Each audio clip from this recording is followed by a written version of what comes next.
My name happens to be Shiv. I'm told that I'm named after my great-grandfather on my mother's side, who I've never met. And if you knew my family, you would know that down the line, there probably are going to be many more Shivs or Shivas, whichever it is. When I was growing up, I devoured books on Shiva, comic books, legends, myths, and I could never get enough of them. My mother was very kind. She kept a steady supply of these books. What a character Shiva was, right? You know, amazingly generous, this action hero. Those Amar Chitra Katha books were amazing. I think we can all agree that he's the one guy, you never mess with. Basically, that's what it really boiled down to. And I think not enough can actually be written about Lord Shiva because of the kind of character he is. And that's precisely why I think it's such an amazing thing that a trilogy on Shiva, the Shiva trilogy, written by that man sitting right over there, has sold 1.5 million copies. He's a publishing phenomenon, and he's just been given $1 million for something he hasn't even written yet. His next trilogy, which is going to be based on a mythological character or a series of characters, and he's going to tell us a little bit more about that as well. The thing about Shiva is, we think we know so much about Shiva, but what do we really know? Who was he? Did he live? Where did he live? What was he like? I can tell you for sure there are a lot of people, even people in my family, who would probably be offended with a question like, did Shiva live? They're like, of course he lived. What are you talking about? But Amish here is going to tell us what he thinks, because he says he owes everything, including that $1 million, I suspect, to Shiva. Amish, ladies and gentlemen. Hi guys. I was scared you were going to answer the question for me actually. Did Shiva live? This Shiva certainly lives. This may be a bit of a surprise for you guys, but I find it very difficult to be unbiased and objective about Lord Shiva. I'm very emotional about him. I am what some may call a very ardent devotee of Lord Shiva. So when Kali posed this question to me, that did Shiva live? My response was clear and immediate. Of course he did. Lord Shiva continues to live. He lives in my heart, and he lives in the heart of every single Shiva worshipper. But this is, obviously an emotional argument. It's not an intellectual argument. And this conclave is, once again, very obviously, a gathering of intellectuals. So let me strain my grey cells and try and present an intellectual argument. What I spoke at the beginning, I guess, was from the path of love, from the path of bhakti yoga. Let me try and speak now from the path of knowledge, the path of Gyan Yoga. So before we debate about whether Lord Shiva lived, let's discuss the purpose of religion itself. Okay? Why does it exist across almost every culture in the world? And more importantly, why does it continue to persist? In the modern world, atheists tell us that religion exists as a method of control. It's a form of control that the elite uses to control the masses. As the Marxists have famously told us, religion is the opium of the masses. Okay? I wonder how many of them have actually, Marxists have actually tried opium, but anyway, religion is the opium of the masses. That's what we're told. Now, if you ask me honestly, I find that statement ironically preposterous, because Marxism itself many times tends to behave like a religion, where its adherents, more often than not, automatically take up positions based on dogma rather than using intellectual rigor to form their opinions. That's as far as the Marxist side is concerned. Let's hear the other side, the religious side, the side of the believers. They will tell you that religion exists as an organized system to create an ethical society, right? And there are, I must say, there are studies which can back this claim. So for example, behavioral studies conducted in the University of Austin. But there are problems with this argument as well. The ethics of a great religion like Islam have been twisted by an insecure state like Pakistan to commit most heinous crimes. And Islam is not the only religion which has been misused in this manner by a few to spread hatred and violence. It has happened with every single religion, every single great religion in history, be it Hinduism, be it Christianity, be it Buddhism, be it Judaism, any other religion. They have all been sadly misused at times by people at some point of time in history to spread hatred and violence. So where does that leave us? What is the purpose of religion? If I might suggest something, let's step back in time, right, and look at how the ancient Indians approached religion. Let's look at the Katha Upanishad. It's one of the most intellectual, brilliant Upanishads available to us today. In the Katha Upanishad, there is a conversation between Nachiket, a young boy with a philosophical bent of mind, and Lord Yamraj, the god of death. As I'm sure many of you are aware, Lord Yamraj was not just the god of death, he was also the god of dharma. It's an interesting thing of religions across that death and dharma went hand in hand. But in any case, this conversation between Nachiket and Lord the conversation between Nachiket and Lord Yamraj is so deep and meaningful that we can spend an entire lifetime debating over it. But I don't have a lifetime on this stage, regrettably. So I'm just going to speak of one section of that conversation. At the end of that conversation, we are told that having heard this knowledge from Lord Yamraj, Nachiket became free from his passions and death. He realized God. And so it shall be with any other who knows God, for it refers to the self. Now think about this for a minute. Okay? God refers to the self. That was the purpose of religion in ancient times. The purpose of religion was to raise the consciousness of every human being to a level so that he or she becomes divine. Now, was this only an Indian or a Hindu approach to religion? No. It existed across the ancient world. Look at the brilliant Egyptian myths of Osiris, the god of the underworld, and Mahat, the goddess of truth and justice. According to the ancient Egyptians, the purpose of life was to prepare for a good death so that one could exist in the afterlife amongst the gods as an immortal. Consider the various schools of mystery across the ancient Mediterranean coast, the last of which was run by a brilliant mathematician and philosopher, Pythagoras. Trust me, the greatest thing of Pythagoras was not the Pythagoras theorem, it was actually a school of mystery. Okay? According to them, they believed in the theory of the microcosmos, mesocosmos, and macrocosmos. Microcosmos represented man. It represented women as well. I'm just using the term man. Okay? Microcosmos represented man, and macrocosmos represented the entire universe and the divine. The purpose of the mesocosmos, which was another name for society, was to raise the consciousness of the microcosmos to unity with the macrocosmos. Right? In simple terms, what does it mean? The purpose of society was to raise the consciousness of every single human being so that they become divine. Sounds familiar, right? Now, at the root of all this is this concept of unity, that the Paramatma and the Jivatma are one, that God and every single living being are one. Plato had instructed us famously, know thyself. Sri Aurobindo had said that the great lesson of the Upanishads is Atmanam Vidhi, know your true self and be free. Now if we understand this as the true purpose of religion, then what is the purpose of God? With due apologies to Dylan Thomas, is God supposed to sit on a sad height, a height that we can't even aspire to reach? Or is God supposed to be a role model who lives amongst us and who teaches us through his example what we are capable of becoming? Apparently there was, another Dylan somewhere who'd wondered, how many times can a man turn his head and pretend that he just doesn't see? The answer, my friend, is blowing in the wind. God is supposed to be a role model. He is supposed to live amongst us, like Jesus Christ did, like Gautam Buddha did, like Lord Krishna did, like Lord Ram did, and like my God, Lord Shiva did. And because of the grandeur of his karma, he continues to live.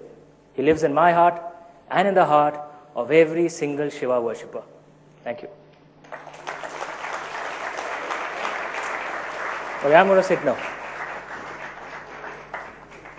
I know I have a lot of questions, but I'm going to be generous and open it out first. Okay, the lady in the blue there, go ahead. I hope there's a mic kind of going around. Can we get a mic to the lady, please? Amish, you can choose to sit or you can stand, you can do what you like. I just need some hot water. My throat's hurting. Yes, sorry. Amish, this was really one of the best sessions that I've heard since yesterday. This was absolutely fantastic. Thank you. My question to you is that are you a Sri Aurobindoite? Sorry, are you? Have you read Sri Aurobindo? I have read some works of Sri Aurobindo. Regrettably, I must say I haven't spent as much time in Auroville as I should. Fortunately, I'm not a banker anymore, so I have a bit more time. So I have the time to do things that I like to do.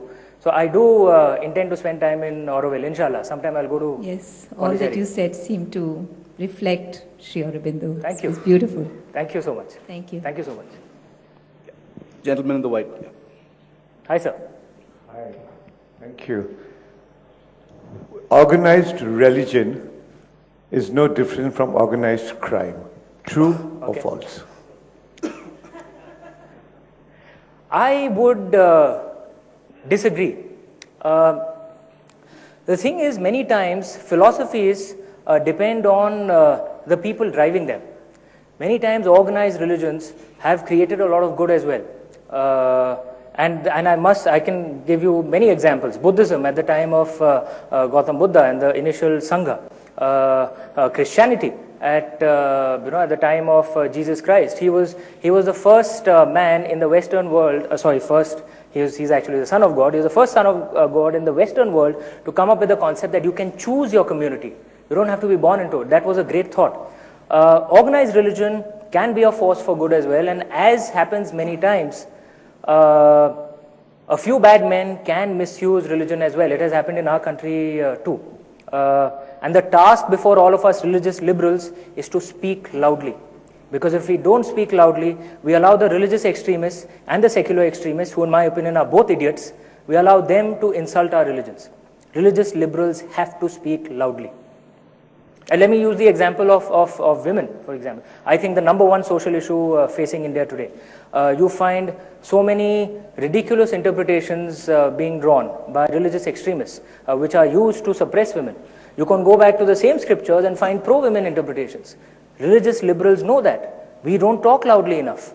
And we should, because this is by far, I think, the most oppressed group in India today, across social classes, across castes, across religious communities, across linguistic communities, across all states. By far the most oppressed group in India today is women. And India is a great country. I'm a very, very proud Indian, but that shouldn't blind us from things that need to be improved.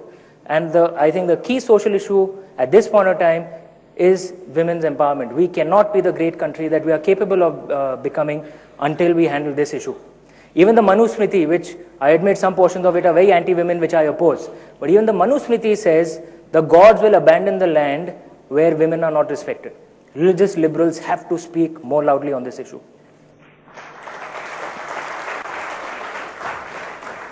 Okay, I have a question too, and there are lots of people who have raised their hands. I'm going to come to you in just a moment. Padmaja has a question. Padmaja, go ahead. Amish, I don't know if you've seen this in the paper today, where strangely the Nagpur Income Tax Appellate Tribunal yesterday ruled that Shiva worship is not a religious act because Shiva is not God. Your response? Well, I don't know if the Nagpur, what is it, Nagpur what? I'll just read out the context. Nagpur what? Lord Shiva, Hanuman and Goddess Durga do not represent any particular religion, but are regarded as supernatural powers. Which is the organization that did this? It's the Nagpur Income Tax Appellate Tribunal. Okay, Nagpur Income Tax Appellate Tribunal is not recognized in the scriptures. Okay, short, sweet answer there. Okay, I'm just coming to you. I'm really sorry. I just want to ask one question because I'm very curious about this. Guys, I'm sorry, my throat is really hurting. I need to keep drinking warm water. Amish, you can feel free to give me as short an answer as the one you just gave to Padmaja. Have you faced anger from people? Because, the subject you write about involves gods. People are really touchy about gods and mythical figures. Have you, has anyone come up to you and said, how dare you write like this about Not at all. gods? Not at all. Or has it been universally accepted? I mean this from the bottom of my heart. I'm not being facetious. If you want to write a story like this, there's no better country than India to do it. Because actually, if you look in our past, the tradition of modernizing and localizing myths has been a rich tradition in India for thousands of years. Look at the various versions of the Ramayana. The version of the Ramayana that's most popular in North India today is the Ramcharitmanas, which is actually a 16th century modernization of the original Valmiki Ramayana. Right? In Valmiki Ramayana, for example, Sita ji is a far stronger character. There's a version of the Ramayana called the Adbhut Ramayana, where Sita ji killed Ravan. There's a version of the Ramayana in the tribal areas of Jharkhand and Chhattisgarh, where Sita ji is a warrior. There's a version of the Ramayana in Tamil Nadu called the Kamba Ramayana, where Lord Ram is of course the god and the hero, but Ravan's good points are also spoken of. Look at the Purans, for example. You find different creation myths between the Shiv Puran, the Vishnu Puran and the Brahma Puran. Within the Brahma Puran itself, historians tell us that it's maybe 2,000, 2,500 years old. I believe the Brahma Puran is at least 4,000-5,000 years old. But okay, let's believe the historians. Maybe it's 2,000 years old. But the Brahma Puran also mentions the Konark temple, which we all know was built 800 years ago. So what does that mean? Maybe the Brahma Puran that we are reading today was perhaps edited 800 years ago. The point I'm trying to make is this, this tradition of modernizing and localizing myths has been a rich tradition in India. Because in India, religiosity and liberalism always went hand in hand. We just forgot this culture for the last 200, 250 years. So I always say that, look, I'm not doing anything that's less Indian. I am actually being more Indian by finding my own path to God. So I'm genuinely not surprised that there's been no controversy at all. My books are, by God's grace, not really a secret right now. I haven't faced any protests or anything. Because I'm not doing anything that is un-Indian. I'm being more Indian. Okay, so he says that he's continuing a tradition. Gentleman there, yeah, with the mic. Go ahead. Yeah, you're a brilliant author, actually. Thank you so much. But let me tell you, do you realize that you have created a little storm in many Indian homes? Young kids come to parents and ask that you told us a different story about Shiva and Parvati. And here is this man who tells us a story which we believe. Are you planning to rewrite the Indian mythology? And is it the Shiva trilogy is just the starting point and many more to come? So can you a little bit describe what newer things you're planning to do? I mean, it seems as if you are rewriting the Indian mythology. No, I won't lay claim to such a big task. I'm only doing what comes naturally to me. I've been blessed by Lord Shiva with this story. I did absolutely no fiction before the Immortals of Melua, nor even a short story in school. So I always say if a creatively challenged person like me can write, anyone can write. So whatever stories I'm blessed with, inshallah, I'll write all of them. Okay. Having said that, I do want to say that the tradition of questioning things is also a rich tradition in India. At our core, India is, through most of our past, we have always been a freedom-loving, passionate, rebellious, frankly even slightly insolent race. That's the way we naturally have been for most of history. Once again, we forgot this culture for the last few hundred years, and today I feel we are rediscovering that culture. Even in the Bhagavad Gita, in the 18th Adhyaya, Lord Krishna tells us very clearly, sorry, I'm sure you're aware, I mean, the Bhagavad Gita is an allegory. It's not Lord Krishna talking to Arjun. He's actually talking to us, right? He tells us in the 18th Adhyaya very clearly that I have given you knowledge most profound. Now your task is to think deeply about it and do what you think is right. Essentially, what is he telling us? Use your own damn head. You've been given a brain for a purpose, which means you're supposed to question things. That's actually your duty. So actually, if the youth are questioning things, it's good. They should do it politely. There's no need to get into scraps with the parents. But there's nothing wrong with questioning. It's part of our culture. I'm just coming to you in just a moment, sir. Just a quick question from Koel right here. Coming to you next. Hi. Sorry. Hi, go ahead. You know what I'm really amazed by, more than even your book, is actually your retention power. Like you're able to sort of quote from all sorts of different sources. And I wonder where that comes from, because we live in such a fast-paced life at the moment where you forget the last text you've sent, you can't remember anything. So what are you doing? Are you taking some memory tablets? Are you reading a lot? Like, I'm actually curious to know this. I love reading. And I eat a lot of badam. I've been told apparently that's good. But I do a lot of reading, A. B, I grew up in a very religious household. It was a good fortune of birth. My grandfather was a teacher at BHU and a Pandit. Both my parents were very religious. And it was also a very liberal household. which means we didn't learn any of that nonsense of one religion is better than another religion, or that you're not supposed to question, just do what you're told to do. We never learned that. And my Baba used to say the logic of this is if you question, then you actually understand things much deeper. Okay? And if you understand things much deeper, then it remains in your mind. Okay? The point of questioning is to understand. Okay? For example, you know the word Upanishad itself, it means sitting at the feet of your guru and asking questions. Okay? That was the way education was in ancient times. Once again, not just in India, across the world. The schools of mystery, for example, were all built in that manner. It wasn't passive learning. The student didn't sit and just listen to what the teacher kept, kind of blabbering away. The teachers actually sat passively, and the student's job was to ask questions. What happens with that is that you understand deeply. When you understand deeply, it remains in your mind for 20, 30, until the day you die. The purpose, the real objective is to understand, not to mug. At least that's what I learned from my family. Last couple of questions, gentlemen there, and then I'm coming to the lady in front. Sir. In the Oath of Vayupatra. Has everyone read the third book out here? Okay. Shame on you guys, yeah? Okay. But sir, don't ask any spoiler question then. I mean, there are people who haven't, yeah. You talk of Vishnu and Shiva and the good and the evil. And you just now also said that Shiva lives around us. I have a question. Yes, sir. Which is probably more profound. Doesn't Shiva live within us? That actually was the point of my speech, sir.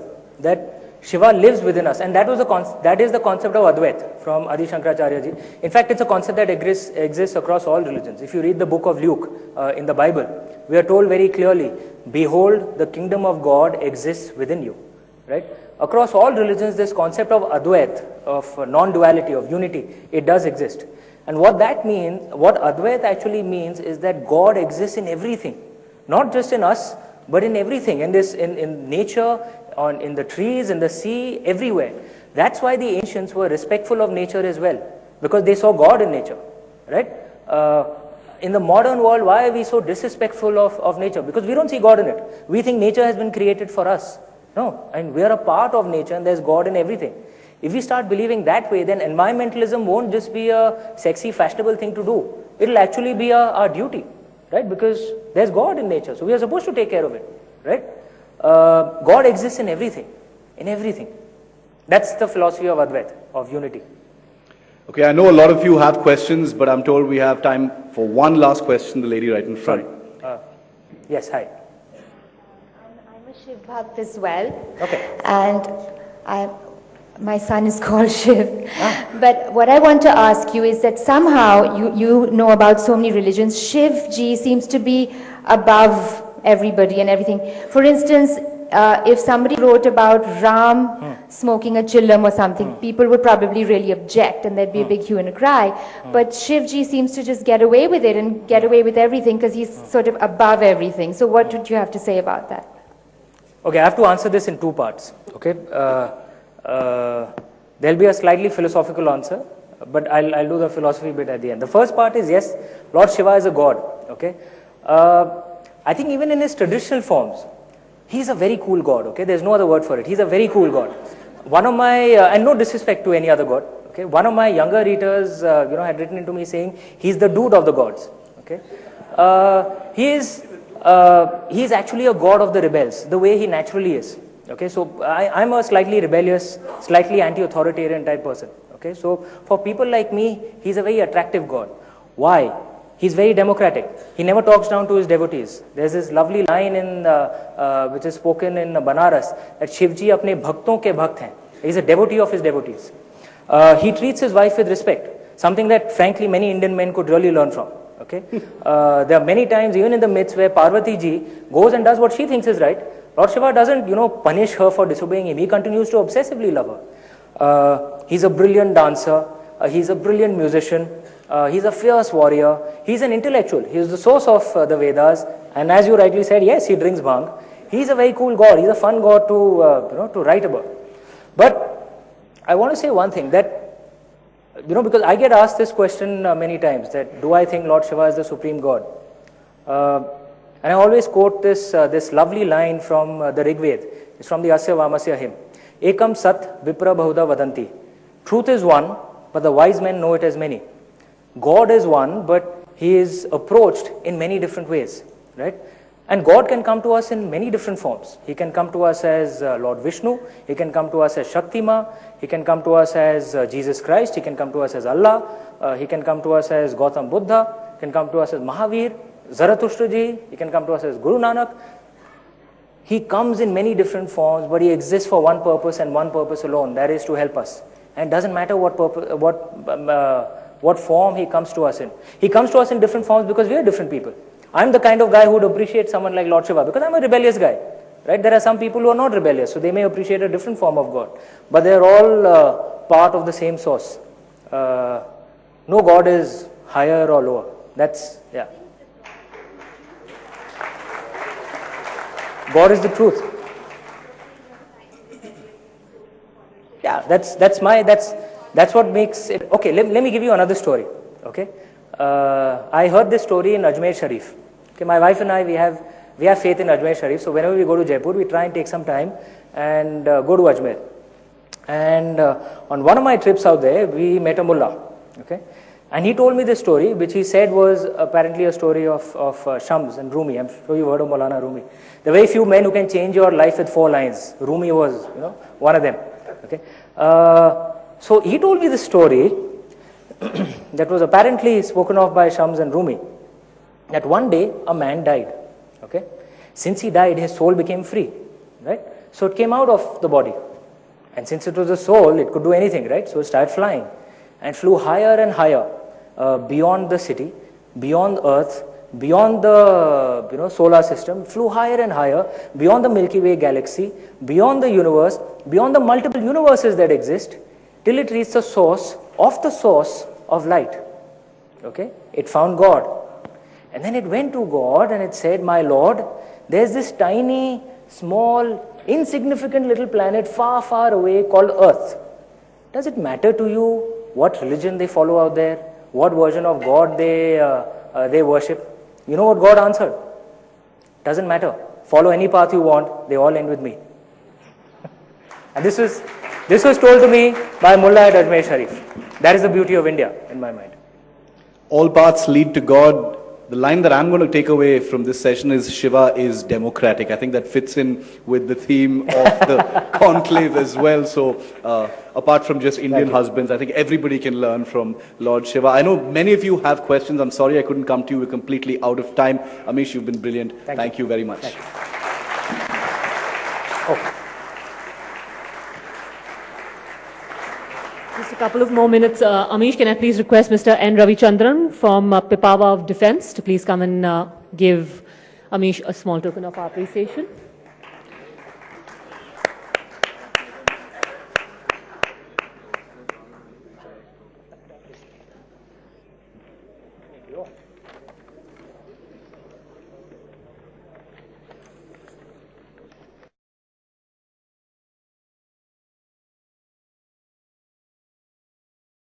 Obviously, an emotional argument is not an intellectual argument. And this conclave is, once again, very obviously, a gathering of intellectuals. So let me strain my grey cells and try and present an intellectual argument. What I spoke at the beginning, I guess, was from the path of love, from the path of Bhakti Yoga. Let me try and speak now from the path of knowledge, the path of Gyan Yoga. So before we debate about whether Lord Shiva lived, let's discuss the purpose of religion itself. Okay? Why does it exist across almost every culture in the world? And more importantly, why does it continue to persist? In the modern world, atheists tell us that religion exists as a method of control. It's a form of control that the elite uses to control the masses. As the Marxists have famously told us, religion is the opium of the masses. Okay? I wonder how many of them have actually, Marxists have actually tried opium, but anyway, religion is the opium of the masses. That's what we're told. Now, if you ask me honestly, I find that statement ironically preposterous, because Marxism itself many times tends to behave like a religion, where its adherents, more often than not, automatically take up positions based on dogma rather than using intellectual rigor to form their opinions. That's as far as the Marxist side is concerned. Let's hear the other side, the religious side, the side of the believers. They will tell you that religion exists as an organized system to create an ethical society, right? And there are, I must say, there are studies which can back this claim. So for example, behavioral studies conducted in the University of Austin. But there are problems with this argument. Think not enough can actually be written about Lord Shiva because of the kind of character he is. And that's precisely why I think it's such an amazing thing that a trilogy on Shiva, the Shiva trilogy, written by that man sitting right over there, has sold 1.5 million copies. He's a publishing phenomenon, and he's just been given $1 million for something he hasn't even written yet. His next trilogy, which is going to be based on a mythological character or a series of characters, and he's going to tell us a little bit more about that as well. The thing about Shiva is, we think we know so much about Shiva, but what do we really know? Who was he? Did he live? Where did he live? What was he like? I can tell you for sure there are a lot of people, even people in my family, who would probably be offended with a question like, did Shiva live? They're like, of course he lived. What are you talking about? But Amish here.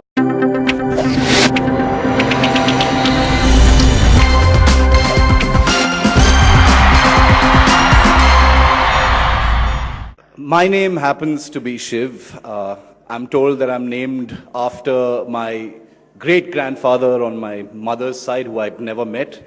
And if you knew my family, you would know that down the line, there probably are going to be many more Shivs or Shivas, whichever it is. When I was growing up, I devoured books on Shiva, comic books, legends, myths, and I could never get enough of them. My mother was very kind. She kept a steady supply of these books. What a character Shiva was, right? You know, amazingly generous, this action hero. Those Amar Chitra Katha books were amazing.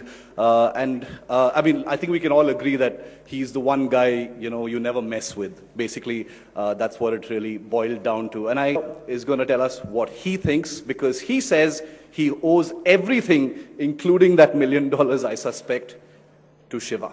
Amish, ladies and gentlemen. Hi guys.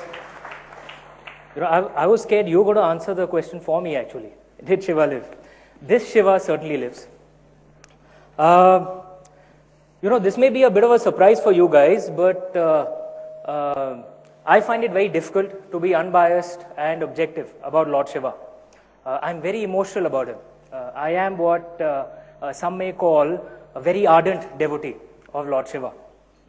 So when Kali posed this question to me, that did Shiva live? My response was clear and immediate. Of course he did.